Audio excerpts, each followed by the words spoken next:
بسم الله الرحمن الرحيم، اللهم صل على محمد وعلى آله الطيبين الطاهرين. شلونكم غالياتي؟ إن شاء الله الكل بخير وصحة وعافية.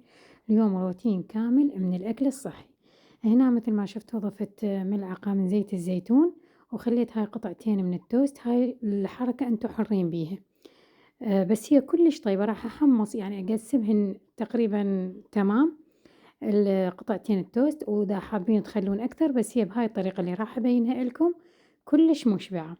راح أخلي شنو عندك من جبن، جبنة بالقشطة، جبنة مالحة، شنو عندك تضيفين. راح خليت مثل ما شفتوا على القطعتين، وراح أضيف عندي شوفان، مثل ما تشوفون شوفان يعني خشن ما مطحون.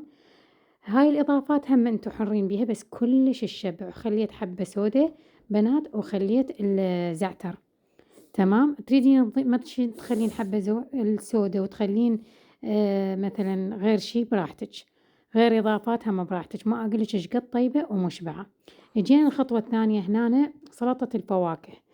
بنات السلطة إذا انعصرت هاي الفواكه، إذا انعصرت راح تتحول إلى سكريات، لذلك النبي وصى بأكلها تؤكل ولا تعصر. فأنتِ من هيج راح تستفادين منها استفادة كلش قوية. تقدرين تقسميها على قسمين. شوفوا أنا خليت اللالنجية والبرتقالة والجزر، وأخذت نص الليمونة والتفاحة. نص الليمونة قطعته وياها، والنص الثاني راح أعصره عليها.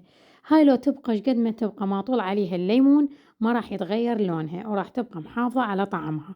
كلش طيبة بدون أي إضافات ثانية، لأنه عندنا البرتقال حالي واللالنجي حالي، فما يحتاج أي شي. هنا أجينا لوجبة العشاء. وجبة العشاء هنا راح أسوي فطائر.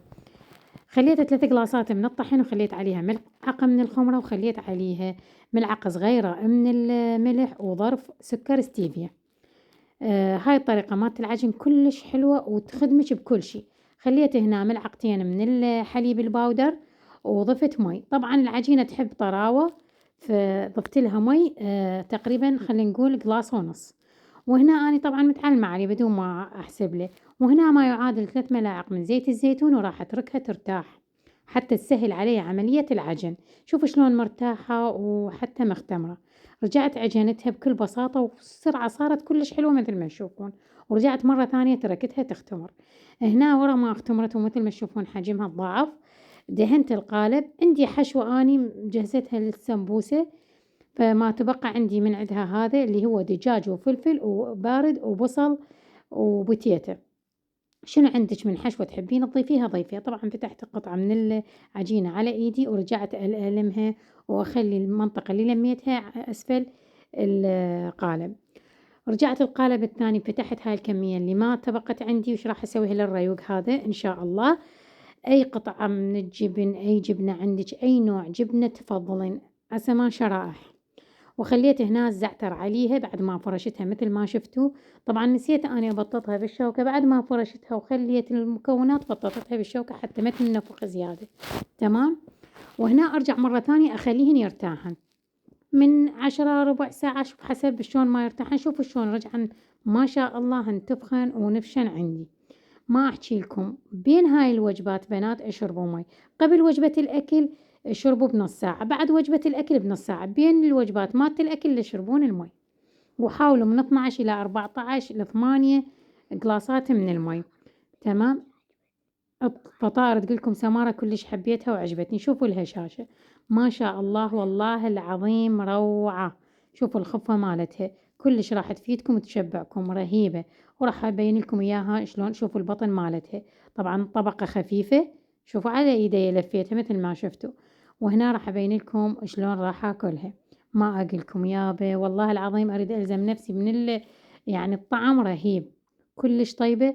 خلوا لها خضرة. هاي شوفوا هاي الشغلات اللي تكثرين بيها راح تحسسك إنه أنتِ شبعانة وما ترجعين تجوعين، خاصةً هسه بأيام الشتا.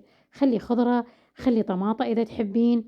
تمام. أنا هاي الخطوة كلش أحب العنبة فأضيفها ويا الدجاج. إذا كانت الأكل بيه دجاج أحب أضيف العنبة، تعرفون لأنه خيار ينطي زفرة وياه ما أعرف شنو المهم، فأحب إضافة العنبة. راح تنطي طعم رهيب. هاي العنبة بدون زيت مكتوب عليها يعني. المهم ومثل ما تشوفون يا سلام. وهاي الأيام عندك الرارنج أو الليمون كلش طيب. فشوفوا شلون راح أعصر، وشوفوا يا سلام والله العظيم طعم رهيب.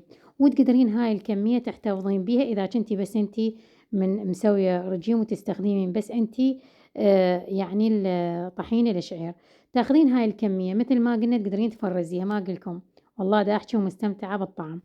هنا هاي شلتها راح أخليها بالفريزر، وهاي نفس الحالة راح أخليها بالفريزر، لأنه أحب أحتفظ بيها وأحب أسوي كمية، أني تاكل وياي بنتي ابني ياكلون وياي عادي، بس مثل ما شفتوا الكمية هواية ومشبعة. أتمنى عجبكم هذا الفيديو.